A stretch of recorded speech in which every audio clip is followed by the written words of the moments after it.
La transmission d'un vélo, c'est le système qui permet de transmettre à la roue arrière les mouvements qui sont imprimés par les pédales à l'avant. Traditionnellement, on utilise une chaîne et des plateaux avec des dents, mais ce n'est pas la seule solution, il y en a d'autres, parmi lesquelles la courroie qui est utilisée par exemple en moto par Harley-Davidson. La courroie, ça utilise donc des couronnes qui possèdent des crans et des trous. La courroie elle-même est crantée. Et les crans de la courroie viennent s'enficher dans la couronne et de l'autre côté dans le pignon qui est à l'arrière.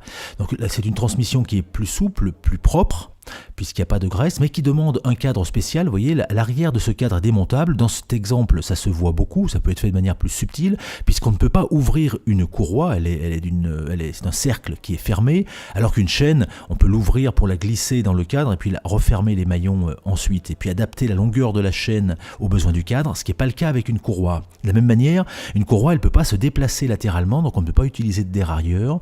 Donc on peut avoir des systèmes à pignon fixe ou à roue libre, classique, comme c'est très à la mode en ce moment, ou bien utiliser une boîte de vitesse, comme c'est le cas sur ce modèle. Vous voyez, la courroie entraîne un seul pignon qui lui-même entraîne la boîte de vitesse qui est dans ce gros moyeu, et donc ça permet d'avoir une transmission complète avec des vitesses, exactement comme l'on a avec un vélo équipé d'une chaîne et d'un dérailleur.